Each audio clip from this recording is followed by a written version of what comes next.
Hello, and welcome to the stock specific class here for Thursday, January the 6th. I think I mentioned on Tuesday that I wasn't feeling very good. I did come down with the COVID variant that's going around, so pretty miserable today, but I'd be miserable if I'm teaching my class or laying in bed, so I'm going to go forward with it. But bear with me. Again, I may not have much enthusiasm in my voice, which can get a little bit boring when you're talking about stock market stuff. But I can at least give you a little bit of insight of what I see going on, and then hopefully that helps you make some trading decisions. Also, be a little bit patient on any emails you might have sent me. I don't know if I'm going to be able to get to those until I start feeling a little bit better, but just be aware of that. I'll try to get to them as soon as I can. But all right, let's get started. Obviously, a lot going on yesterday with the market selling off. I don't think we're going to get too much clarity with what's going on today as to what the market's going to do next. But we'll take a look at a few things here, and I'll show you a couple things to look for, at least going into tomorrow. Obviously, with the sell-off yesterday, it really hit the big in the NASDAQ, but it obviously pushed momentum, pushed all the indicators to the left. Momentum's now in the hold range there. Breadth is back in that trending range, and sentiment is still high. So what that's telling me is that there's not a lot of traders that are viewing the selling yesterday as being, the start of something bigger. I've mentioned it many times that I don't think it's that we're at the point where we start to see a bigger correction. But again, we can't know exactly what the market's going to do, and the market, I've noticed over the years I've been doing this, that every now and then it'll do something that confuses everyone and doesn't make a lot of sense. And if you're looking for the market to make sense and to always make sense, at least that's just not going to happen. However, especially with technical analysis and reading price action, you can at least identify those probabilities when it's more likely to go up, more likely to go down, and that helps you to make at least enough sense of it to be able to get yourself on the right side of some of those moves and to avoid some of the catastrophes. When we get to the portfolio, I'll show you. I did end up exiting those 3 trades I was talking about on Tuesday. I exited at the end of Tuesday, which is a good thing because of the sell-off on Wednesday. So we didn't take too much. We were able to take those profits. But there again, that's why that decision sometimes when I'm seeing a short-term bearish price action, and I have a trade that's done very well and it's really getting overextended, getting in that extreme reversal risk, it's hard for me sometimes not to go ahead and take that profit. And in the case of a couple of trades, it was a really good thing that we were able to do that to avoid a big drop.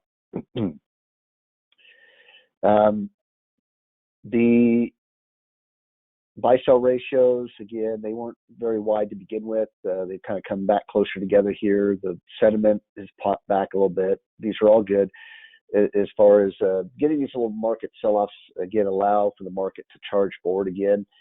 The market doesn't move straight up or straight down. It tends to stair step.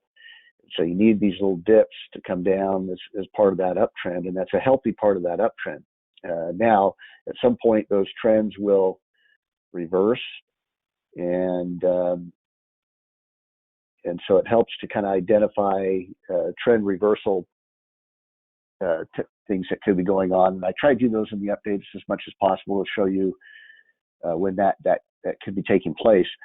But I might add, again, I know I get new people in all the time, but there's a lot of content, a lot of training that's on that YouTube channel. So if you go to YouTube and you type in Traders Pro and then start following Traders Pro, you'll see a whole bunch of content in there. It's got everything from learning how to read charts and chart analysis. It has trade management techniques, how to manage your trades, stop losses, profit targets, trailing stops. It has Elliott wave analysis. You'll hear me reference some of the psychology of the markets, and that kind of gets into Elliott wave analysis. But there's a lot of stuff there, and I do reference almost all of it at different points during these updates. So if you want to get kind of in more depth to some of the comments you might hear me make during these updates, that's where you want to go. That's where you're going to get a lot of that. And then, like I said, that's a lot of hours in there. But I would encourage you just to get started. Just get started and start going through some of that stuff and learning that stuff. The sooner you start learning it, the sooner you'll be able to apply it, and it'll make you a much better trader. Let's get real quickly into the indexes here.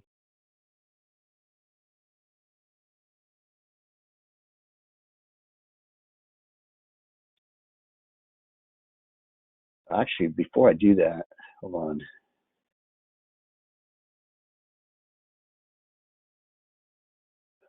One thing I said we'd keep an eye on. If you remember on Tuesday, I hadn't been paying attention to the buy-sell ratios of the indexes, and there was a bunch of these that were in the double digits, but notice how with that sell-off yesterday, a lot of these have come back down into single digits again. I guess what you can learn from that is that that with having so many of those indexes in the double digits ratios, meaning you have, for instance, here's a real small index right here, the Dow Transportation Stocks. You have 14 in the buys. There's what 19 stocks in there. 14 buys, 1 sell. So you have a 14-to-1 ratio there. That's kind of an extreme. You're getting so many of these stocks that are so many more buys than holds. That's getting extreme. Now, because it's a smaller index, we don't, I'm not going to think the whole market is going to drop dramatically because the Dow transports have a 14-to-1 ratio. But if you start looking at the Russell 2000, for instance, there's 2,000 stocks, 554 buys, 236 sells. It's only a 2.35-to-1 ratio. What that tells me is it could still become more extreme. It could rally a lot, and there could be a lot of these holds that move over into the buy range, and it could move the other way too. But it's not showing that it's extreme. Now, if you start to see the Russell 2000 get to 10-to-1 or 11-to-1 or 12-to-1, that's telling you that you're probably in a stretched market. You're getting a little bit overbought. S&P 500 is about 5-to-1, but you want to see it. You see if it can get to that double digits. But I thought I'd just point that out because that kind of caught me off guard because I hadn't checked it for a little while, and usually you can tell when you're getting into those extreme ranges because you'll see the indexes a little stretched. I didn't think they were that stretched to where I was expecting to see the ratios that high, and a lot of them were pretty high on Tuesday there, but they've been alleviated. What that means is that probably a lot of stocks have just barely gone to buys from holds, and then they've gone right back to hold again with that sell-off. And so if that's the case, then if the market starts rallying from here, it's not going to take very much for it to push right back into that stretched position again. And remember what I talked about on Tuesday, I felt like, I kind of see things lining up. I see a push higher.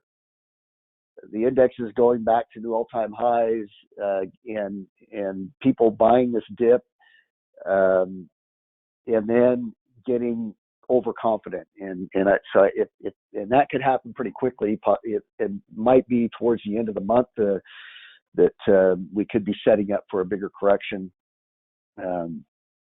we'll see. I'm not trying to be Nostradamus or some sort of market guru where I'm predicting things, but I do like to make outlooks so that I kind of have, based on the charts, so that I have in my mind what I'm expecting the market to do based on the data, based on the information I'm getting, so that I can look at different alternatives, and so it doesn't catch me off guard. But with any sort of market, and I prefer the word forecast than prediction, because it's like a weather forecast. You might forecast that there's going to be rain, but there's so many variables in the atmosphere that could change, and then maybe it looks less likely you're going to get the rain, and or that it's going to happen on Wednesday instead of Tuesday. And so you make an adjustment. You make, that's why everyone makes fun of weathermen, because they're always wrong, or always changing their outlook. Well, stock market's very much the same thing. There's so many variables going on. And I think the danger is when you lock into a prediction where you feel like you've got to be right. I told everyone a big correction was going to happen at the end of January. And so you ignore any clues that would tell you that it's not going to happen, and then you get yourself into trouble. Believe it or not, there are people that and I think this is a good thing to point out, that there's a Wall Street phrase that says you can either be right or you can make money. And I know that sounds like a weird thing. You're like, well, isn't that the same thing? If you're right, you're going to make money. You're saying that you can either be right or you can make money. What that phrase is intended to teach you is that just exactly what I'm talking about. If you start locking into a prediction where you want to be right, your purpose in the trade is stops being about making money. It's about being able to brag to everybody about how smart you are. People equate winning in the stock market with being intelligent or smart. I've learned this a lot over the years, especially as an instructor and teaching different people. I've taught rich people, I've taught poor people, I've taught smart people, I've taught dumb people. There are some people that could care less whether they make money. They just love to brag to their friends about how they bought Apple at $5 and now it's worth $1,000, and they can just keep bragging about it their whole life and just how smart they are. Those type of people rarely make money in the market, because that their purpose is not to make money. Their purpose is to feed the ego. Some of the best traders that I've come across are the ones that are very humble, that could care less if they have to change their outlook, or if they're right or wrong on a trade, but they can adjust. If I was in a trade the other day where it looked like a bullish trade, and in fact I could probably pull it up here real quick. This is a short-term trade. So I'm a little off track here, but it's on my mind to go ahead and teach this, and so it's a good principle to learn. But it was an option trade I was doing, so it's a very short-term trade, and it was back in here. So this looked like wave A, wave B, wave C, and it looked like the stock was going to take off. Had a big bullish day right here. Looked like it was going to head higher, and I got into a call option trade expecting it to go higher, and then it came out with a bearish reversal candle. The bearish inside day right there.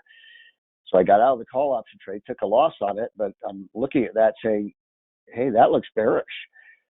Why not buy a put option if I think it's bearish? If I think it can go down a little bit, why not buy a put option? And sure enough, it dropped shortly after that. And what I was able to do, I didn't stay in the trade very long. Basically, the purpose of that trade was just to offset the loss on the call option trade. Well, that's an example of not being so locked into saying this thing has to go up. This analysis has to be right. This thing has to go up. And you're ignoring the fact that it's showing you it's not likely to go up. It's more likely to go down. Because I was able to recognize that and check my ego and say, okay, I'm wrong. it's okay to be wrong, but here's a chance for me to make up for it because there's a pretty high chance this thing could drop. I was able to, kind of flip flop on that and make up for that loss. So that's just an example of just kind of what I'm talking about. So as it relates to, like I said, you'll hear me throw out little things here and there. They're not intended to be predictions, but more forecasts. And it's very, very likely I'll make adjustments to it as I go along, as I see new data come in or new price action that starts to take place. If we take a look at the S&P, what really jumps out at me right now when you're looking at the chart is that today is just a huge indecision day. By the way, you'll see a lot of trainings on that YouTube channel on tons of trainings on candlestick analysis. I use this a ton in my trading. Candlestick analysis is very short term, but if you can combine it with longer term charts and things that are taking place, it can be very helpful. When I see an indecision candle right here, it means the market could go either way from here. We had a big down day yesterday. It could go. This is not telling me that we're going to go right back up or that things are going to rally back up. It's telling me that traders are because this is trading that's going on. The trading action today is telling me that they don't know.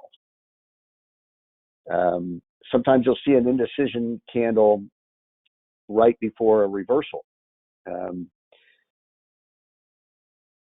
But sometimes you'll see, here's an example of that. So you're moving up. You have an indecision candle right here, and the market pulled back off of that indecision. What this was telling me is that the buyers were really strong, buying. And then this day it was telling me, we don't know if we want to buy anymore. We don't know if it's going to continue to go up. We don't know if it's going to go down. But and so in the context of it, you have a big run up like this, and then suddenly you have a day where the traders are telling you, we don't really know. We don't really know whether we want to keep buying or we want to start selling. In that context, it usually means you're probably going to pull back, and you did pull back a little bit right there.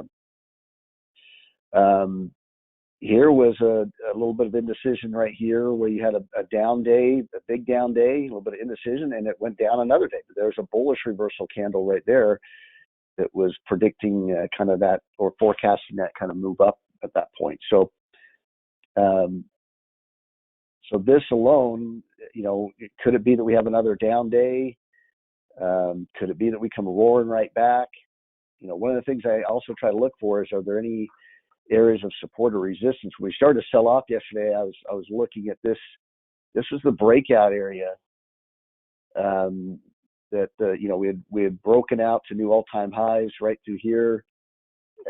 Very often when you break out, you break out, you'll break out to new high. A lot of times you'll come back down and retest that breakout. You'll come back down to what used to be the ceiling right here, now becomes the floor.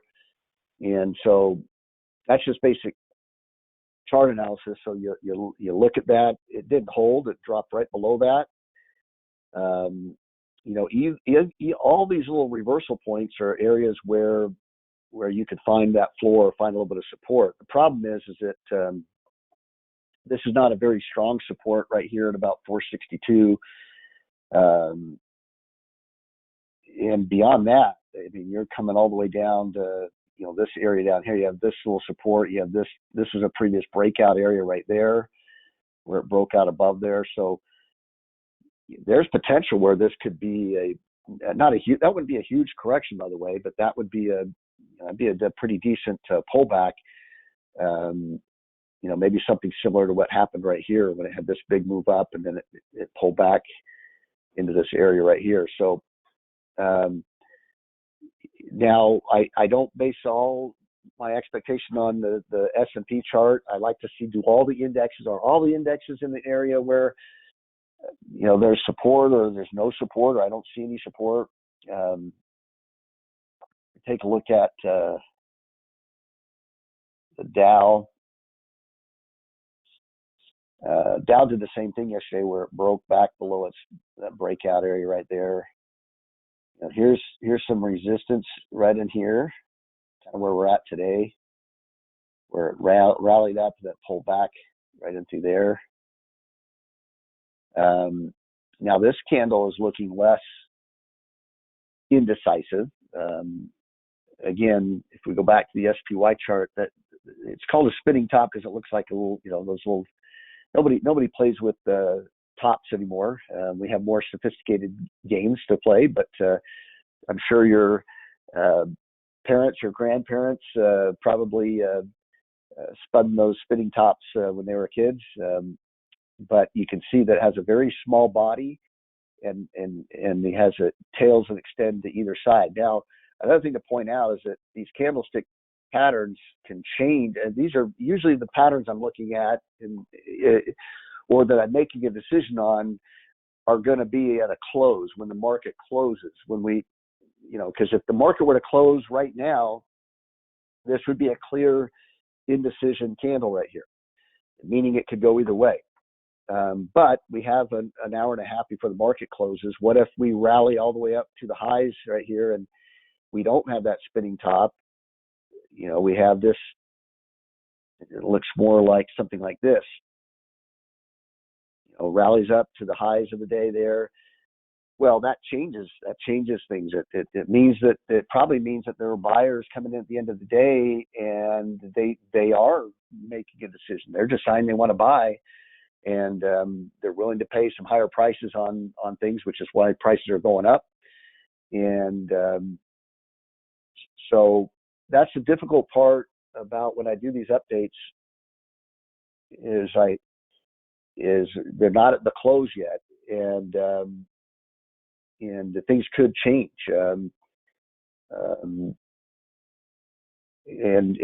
So just be aware of that as of right now, the S&P is showing indecision. Now, if it were to move to the highs of the day, close at the highs of the day, that would be a little bit more bullish in the near term. Again, these are very short-term indicators, meaning we could rally a little bit tomorrow. The Dow, though, is showing a little bit of a different pattern where it's moving down towards the lows of the day. Here's where it opened up here, and here's where it's trading right now. You have little tails, but this doesn't look like one of those spinning top toys, right? So I would, as of right now, the way I would look at the Dow is that it's acting more bearish. It's acting like it still wants to go lower. If we look at the QQQ,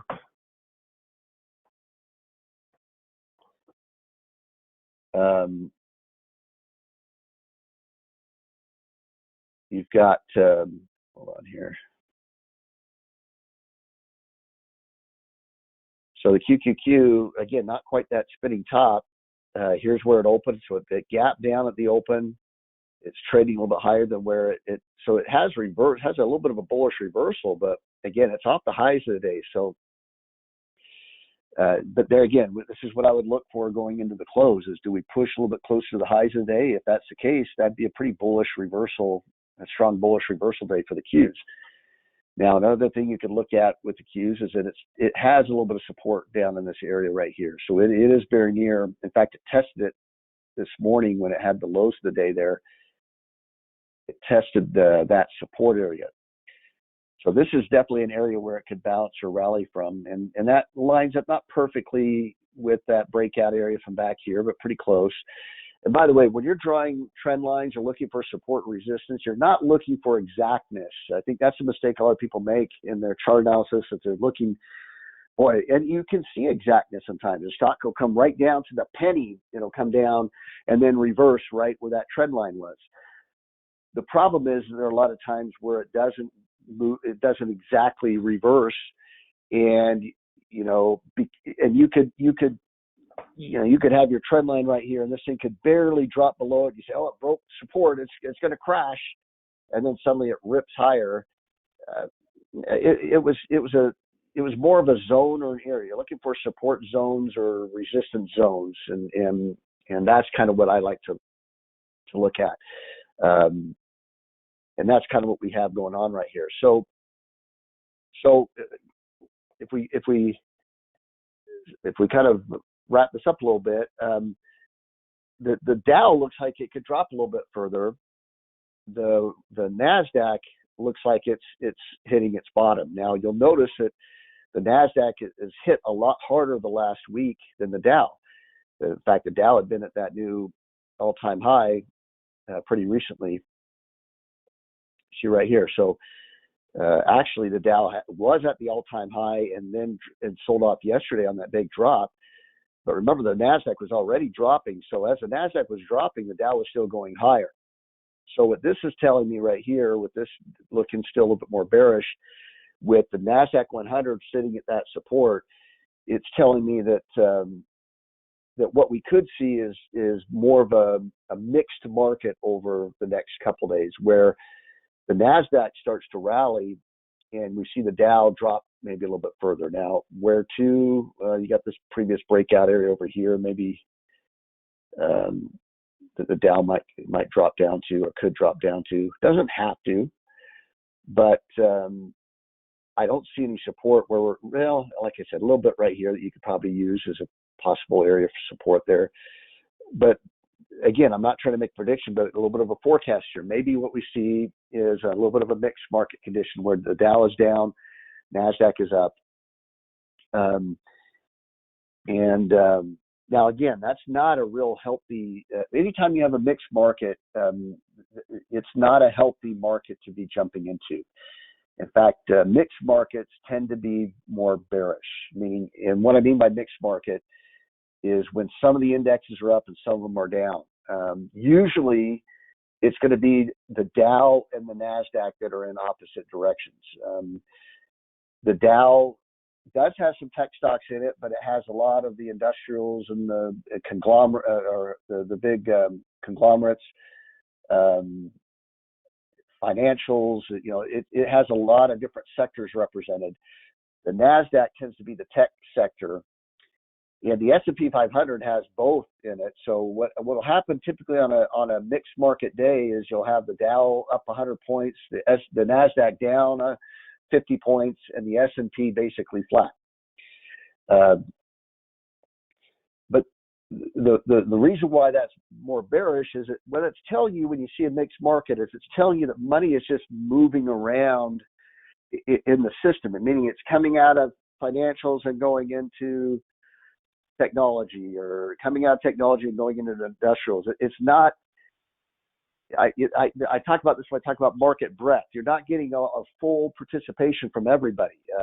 When the market is really healthy, you're seeing all the indexes go up, and you're seeing all the sectors kind of rise together. And the reason why that can be very important is because when everything's kind of going up together, it means that it almost doesn't matter what you're trading, it's likely to work out. And so if you start to see mixed markets, particularly after you've had a run-up. So what we've had here is we had this big run-up in all the indexes, and then we started to see more of a mixed market condition right here. We saw the Dow going up and the NASDAQ was going down. That's a warning sign. And so when you look back now, and again, we're all experts in hindsight, but you look back now and you say, boy, we had this big drop over the last couple of days here. And it came after we had a warning sign of a mixed market right up in here.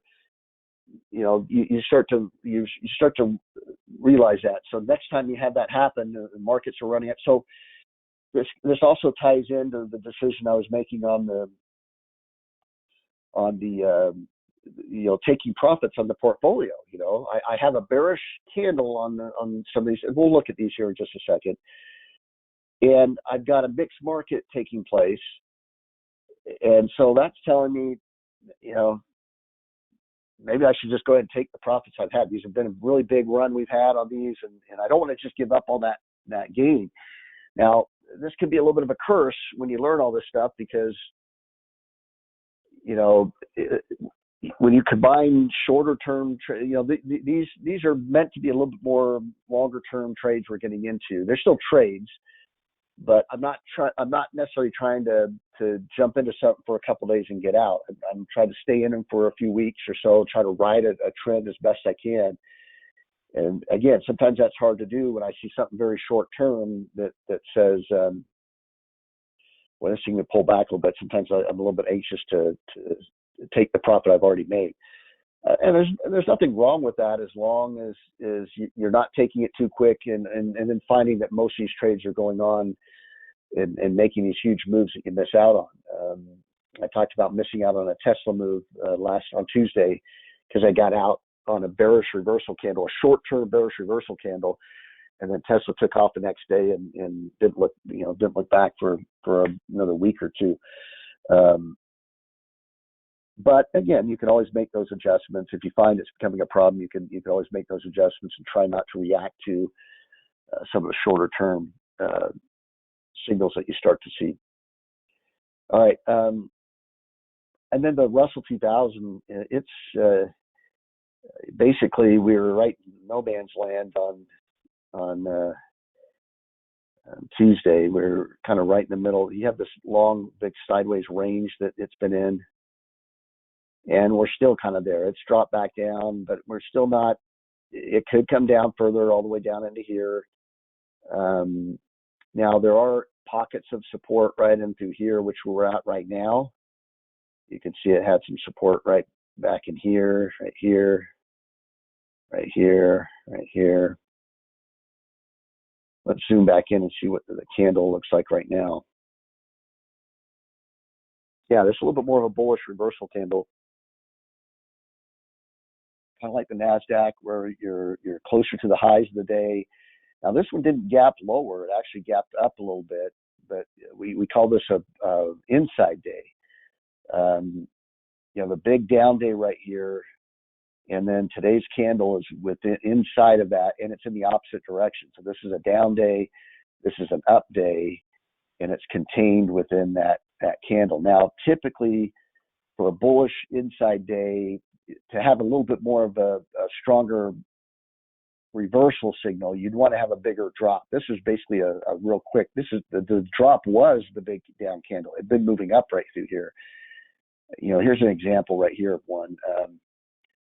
So you've been declining. You have this big down day right here, and then you have this bullish inside day candle right here, and you ended up rallying off of that.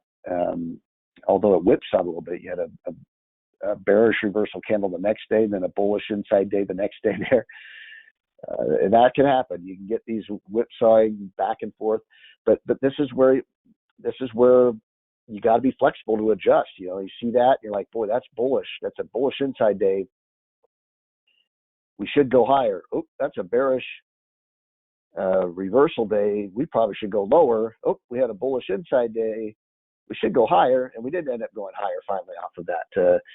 But you got to be sometimes willing to flip flop, and like I said, the stuff I'm teaching you is not going to perfectly allow you to predict what's going to happen next. But it's helpful to learn it so you can recognize it, because it'll show you these little subtle changes in probabilities that can be helpful in making your trade decisions. So, bottom line, I don't know that I would want to be doing too many new trades in these conditions.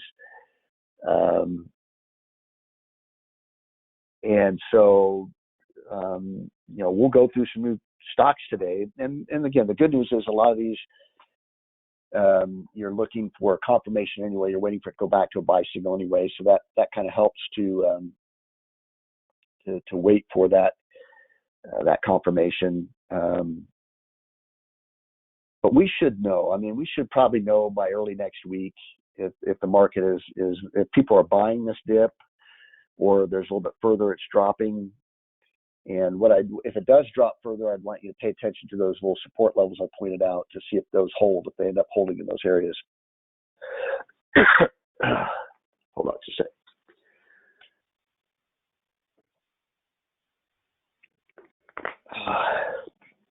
Okay.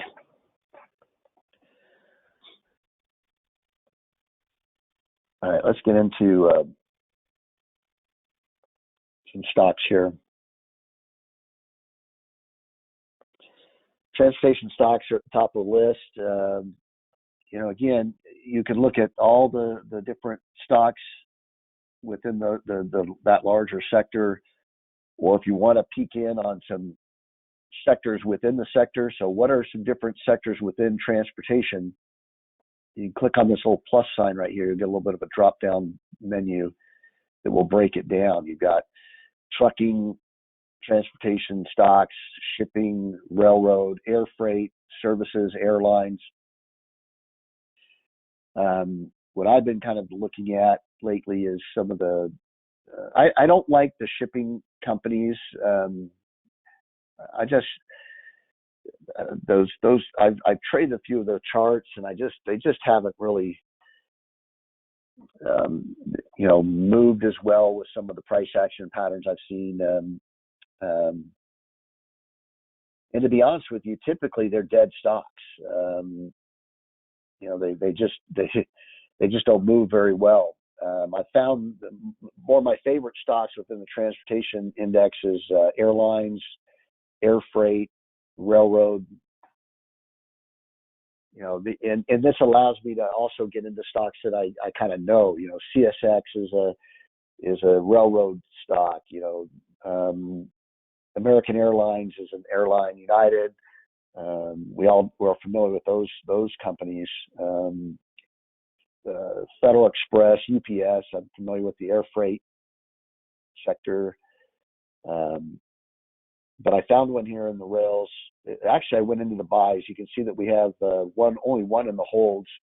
But I went to the buys to see it because we're already in one. We're already in the portfolio. We have Norfolk Southern, NSC in there. I wanted to see if there are any others that looked pretty good. CSX, which has again, these strength ranks are a little low. Keep that in mind.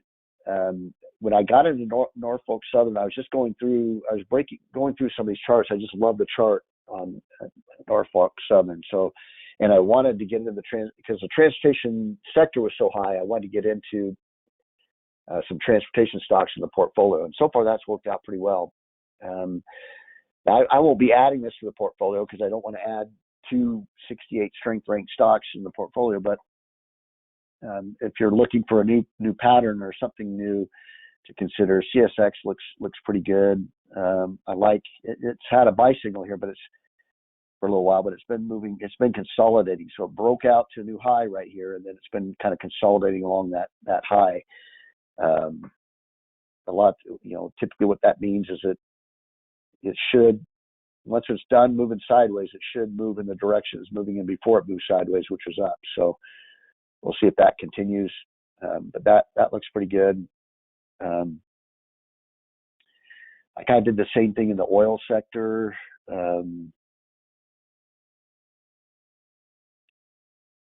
I've done this a little bit where you've gone, now there's a lot of different sectors within that group there. If you don't want to do that, that's fine, because what will happen here is this is basically when you go into the hold section here under oils and energy, it's going to basically all the stocks in the oil sector, all of them that have that 98 or 90 strength rank or whatever, it's going to be listed by strength rank anyway. So it'll put you in front of the stocks that are outperforming within that whole group. One I like here. Well, we got into one. I added which one was it? CRM. Was it CRM or not CRM? It was anyway. I added one of those oil stocks on Tuesday, I believe. Yeah, we'll see it here. We'll look at the portfolio here. But I like this one right here, Consol Energy CEIX, 97 strength rank. Now, what I'm typically looking for, the general philosophy is you're looking for a 98 strength rank stock that goes from hold to buy. So if I can find 98 strength rank stocks that currently have a hold signal, and then what we can do is we can put them in a watch list and then put an alert on them to tell us, it'll email us when it goes from hold to buy, so that I don't have to sit there and watch it every day. But I also believe the chart pattern is important. And now, if I don't want to learn about chart patterns and how to read chart patterns and how to read candlestick analysis, and that's fine. The software is designed to simplify it for the person that doesn't have the time nor the desire to learn how to trade. They just want to make money. If that's the case, then you want to just go to the list, look at a 98 strength rank that goes from hold to buy, and then get in. You might have to learn a basic trailing stop technique or something. Like I said, I have those trainings, different exit targets you can use, and trainings on trailing stops in those videos on YouTube. But you can keep it real simple.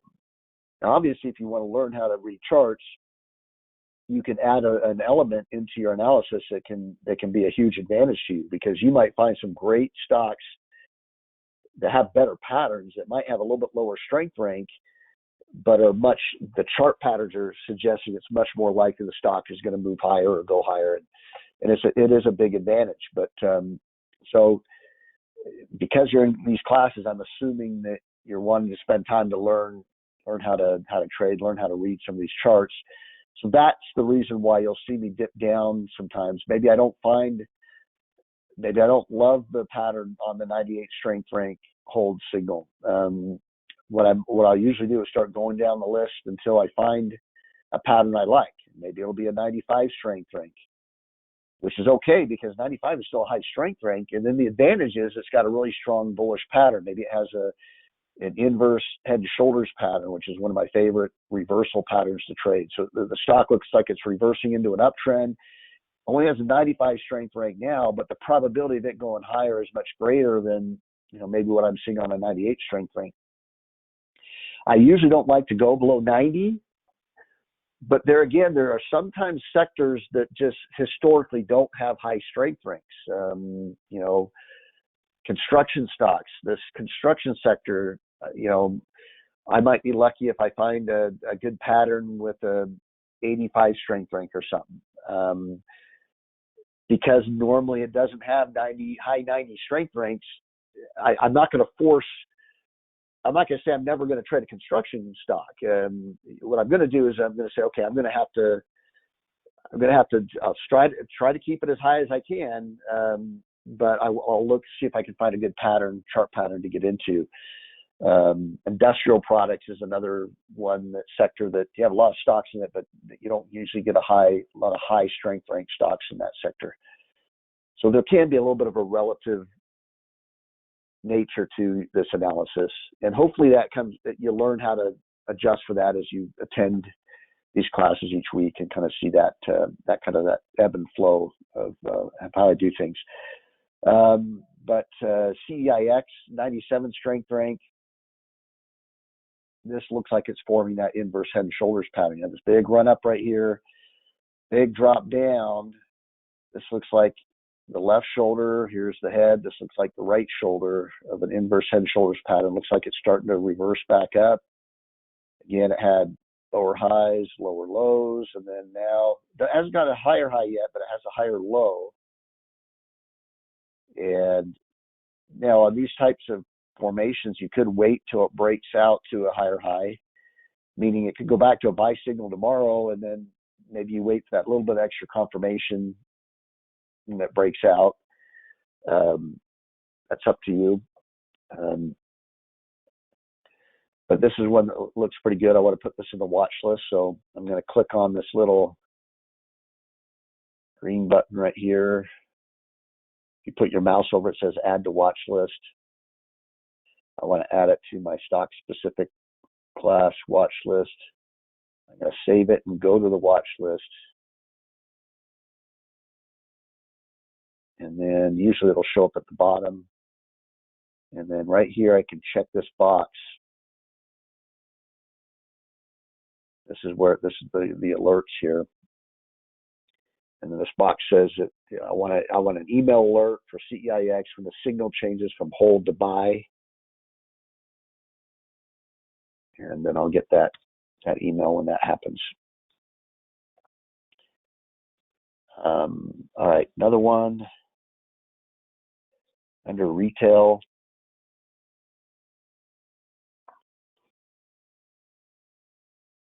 like this Boot Barn, BOOT, 94 strength ranks. We're down a little bit on the strength rank scale there, but very similar. Now I did a trade on Boot Barn a little while back in the portfolio. I got in on, this looked like the ABC pattern, the pullback right here. Got in on the buy signal, and then it crashed through here, and we got stopped out.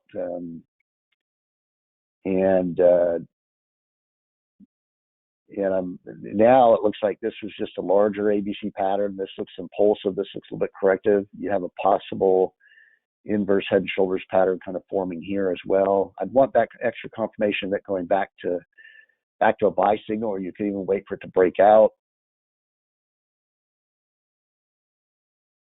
But I like that one.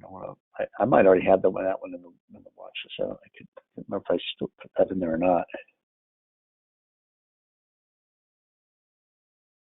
Let's see. Yeah, I didn't. Some of these, there might be repeats. Nope, I didn't have it in there. Usually I'll double check on these before class, but I've been so miserable the last few days, I didn't really do that. So another one here under retail, SIG, Signet Jewelers, and it's gone to a buy signal today, but again, you have this kind of a bowl-shaped move. It looks like it's moving up the right side of the bowl. Now it could still have a little bit of a correction, start kind of stair-stepping its way up, but that's looking a little bit interesting to me. I'm going to put it in the watch list, so we kind of keep, but I'm not looking to get into this one right now, even though it's showing a buy signal. And by the way, that buy signal could change by the end of the day. That's why you don't get the alert until it's a closing buy signal. And so usually it's the next day that you would be looking to get in after it is. So if this closes as a buy signal, the next day you would look to get in. But you've seen me do it sometimes where if I really like the pattern and it's showing a buy signal right now, I might just go ahead and get in. So let's go ahead and add this.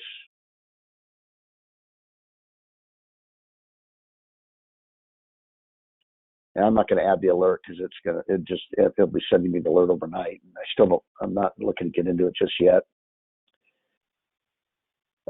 Computer technology. I like the CLFD, Clearfield Incorporated, 96 strength rank. Yeah, I like this little pullback right through here. Again, wait for this to go back to a buy signal, this confirmation.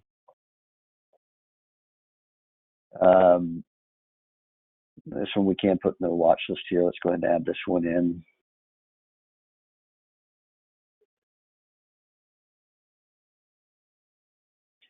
And we'll put the alert on it too. And then I realized I think I already have this one in there in the watch list, but that's a good thing. You know, sometimes when you see the same pattern that you like, it's kind of confirmation that it's a good pattern. But TRNS right here, Transcat Incorporated. Again, I like this kind of a little bit of a bowl-shaped move it's forming right here. It recently did have a buy signal, went back to hold on the selling from yesterday, and it's already in the watch list. It probably already triggered. It might have already triggered the buy signal, but I'm gonna go find that here.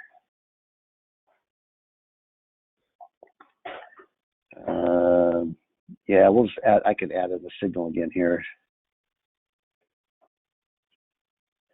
All right, so that's what I have for today. I'd probably, like I said, I'd really probably wait for a little bit of confirmation on some of those with the kind of the conditions we're in right now. Now, I'll go to the portfolio here. Let me show you the trades I got out of. Here's the trading history right here. You can kind of see.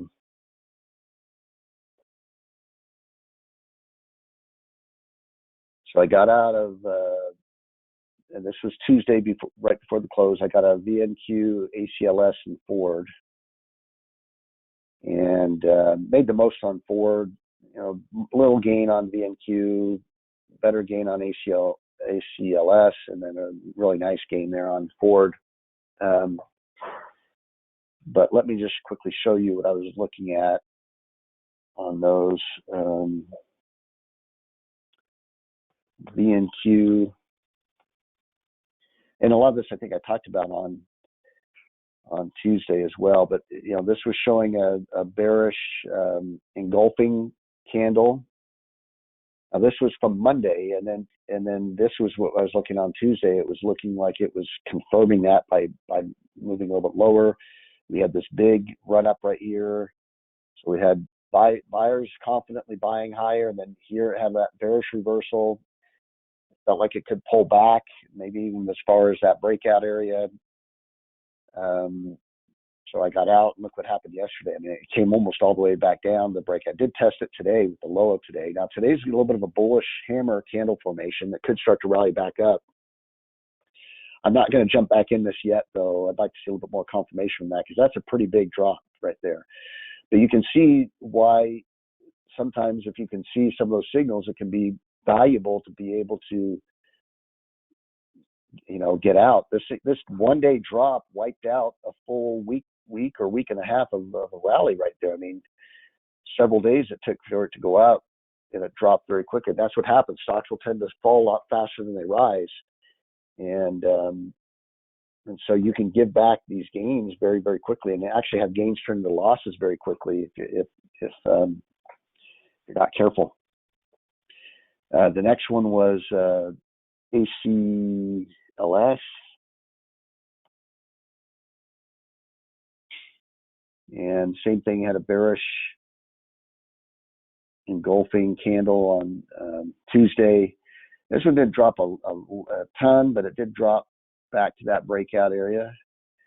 Has had a bullish reversal candle today, so maybe this thing, I have been, this is one that, if I thought the market was showing a stronger bullish reversal today, I probably would jump back into this one. But I'm a little concerned that there still could be a little bit more downside. So I'm going to think I'm going to kind of wait on that one to see if I want to jump back in. And then Ford, Ford didn't really drop much yesterday. But again, that run up, when it goes parabolic like that, and then you have a big candle like this, there's a tendency for it to, there's three outcomes that can happen out of that. It could push a little bit higher, but usually you're already stretched. So how much higher are you going to go when you're really already stretched? You've gone parabolic, you've gone straight up. You could move sideways, you could consolidate those gains a little bit before going higher, or you could pull back to retrace those gains, pull back until you attract more buyers again, that pushes things higher. Well, 2 out of the 3 outcomes there are more negative, right? And even the one that where it could go higher, it's probably not going to go that much higher. So I tend to look at these from a reward to risk standpoint. Is it worth holding on to that extra dollar profit? And we saw how fast things came down. Do you try to grab that extra dollar and then lose $4 when it drops so fast, right? And back here, this is a very recent example of why I went ahead and got out of that one. Just back here when it broke out, you had this nice big candle right here, and then what happened? The very next day, it dropped. It came right back down. The day after that, it wiped out that whole day, and it reversed it. Now, this wasn't even stretched right here. This wasn't even overextended right here. But that's what, when you have a really big up day, this would be, I included this a big gap up. If something gaps up really big, this is why when a company has a good earnings and it gaps up, I never buy into that gap up, because when you have a huge gap up, you can double check this, go look at the past on charts. But when you have a big gap up, an unusual gap up, the stock's been moving like this, and something that opens up here, the majority of the time that stock is either going to move sideways and consolidate that big move, or it's going to pull back. And even if it does go a little bit higher, it may go a little bit higher and then move sideways or pull back. just the reward to risk of entering right there is just not good. It's not. You'll find that you'll lose a lot of money when you chase these big gap ups. You'll lose more over time than you make. So when it doesn't mean the stock can't continue to go up, but if I see a big gap up like that, I'll wait, and usually so it's been moving up, and then it gaps up. Usually it'll pull back or move sideways, and it'll give me another entry point, maybe a better entry point for it to when it looks like it's ready to start moving higher again. And so, you just want to wait on some of those. I'm not saying it couldn't go higher. Just the probability in the near term is that it's not likely to go higher from that.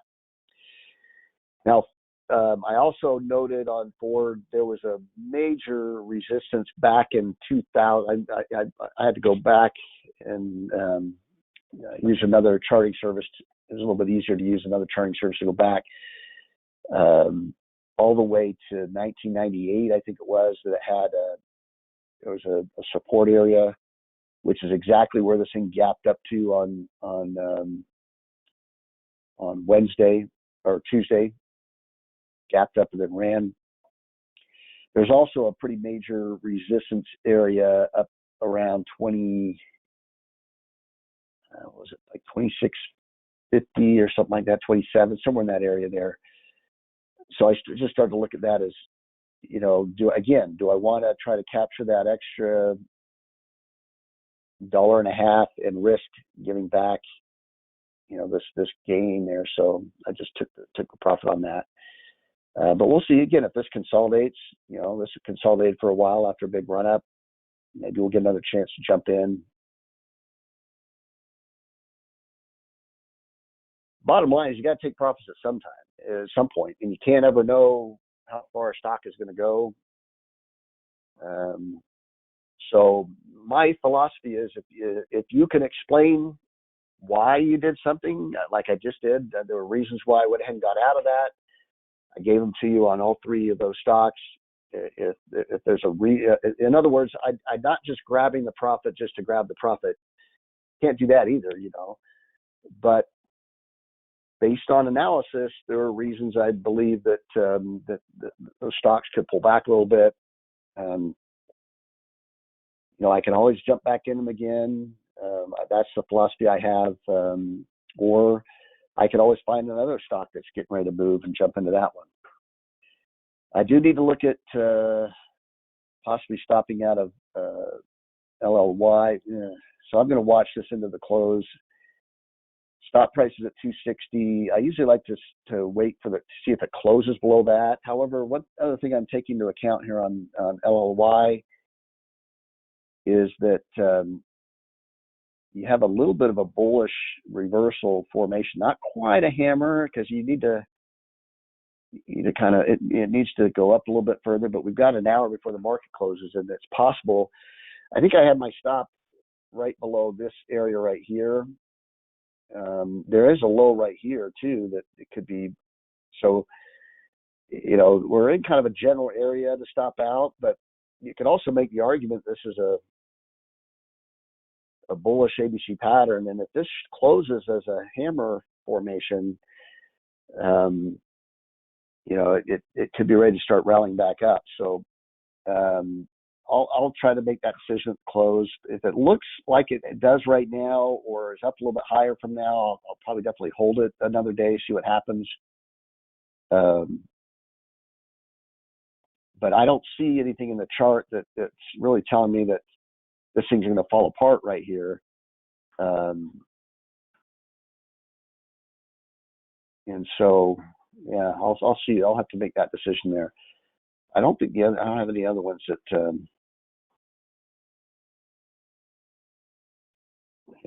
I don't have any other ones that I'm underwater on. Let's take a look at the individual charts themselves.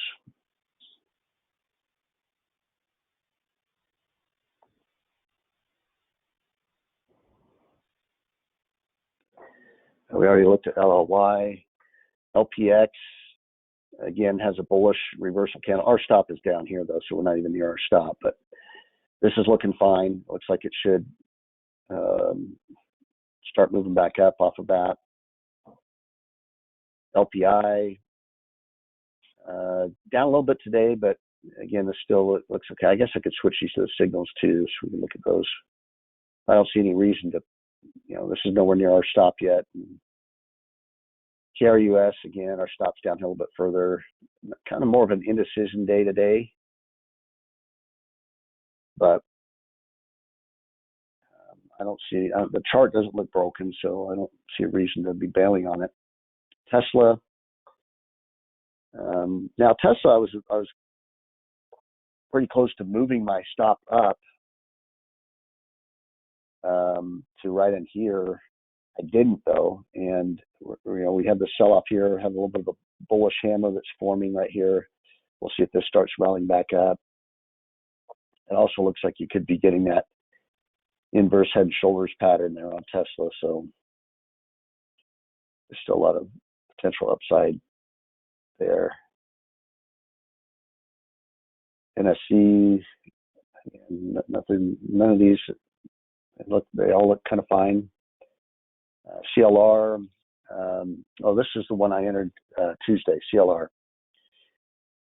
Now, this is when you get in the far right side of the extreme reversal risk. The thing that worries me a little bit is that it could, move sideways a little bit or pull back a little bit off of that.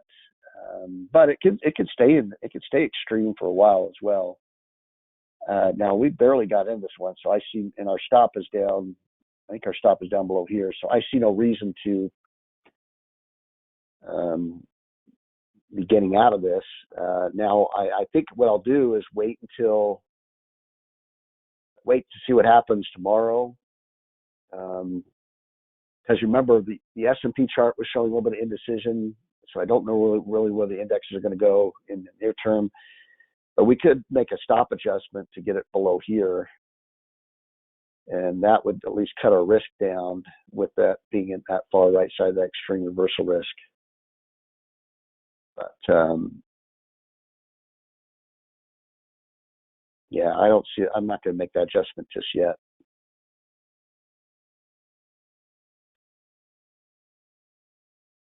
And although this is a bullish candle, it's not like Ford where we had the really big unusual up day, or on ALCS where we ran up and we're at new highs and then we get a bearish engulfing pattern there.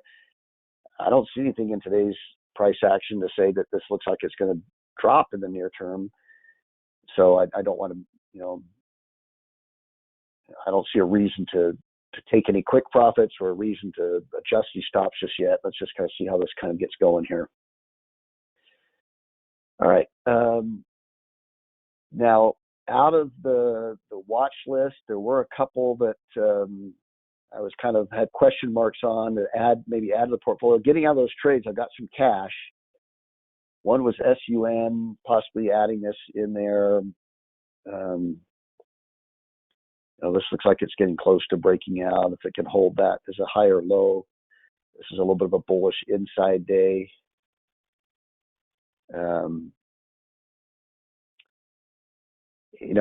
Obviously I could wait for it to go back to a buy signal, and that's probably what I'll end up doing. And the other one was ACLS. I talked about maybe getting back in that one, but I don't think I'm going to do that today. I just don't see anything in the way the market's behaving to feel like I got to jump back into anything.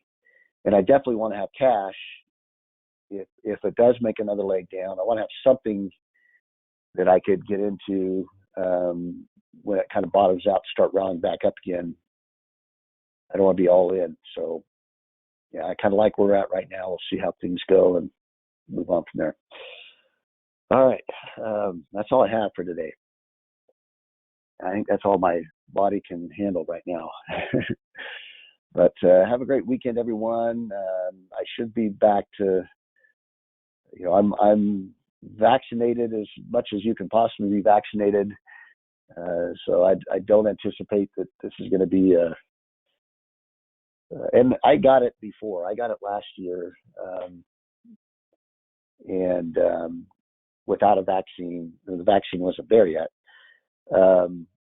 and I didn't have any serious problems with it. So I'm not anticipating this. This should be a pretty short stint here, but I hopefully I'll be back to full strength next week and maybe have a little bit more enthusiasm in my voice, so I'm not too boring for you. But have a great weekend, everyone. We'll see you on Tuesday for the next market update. Bye now.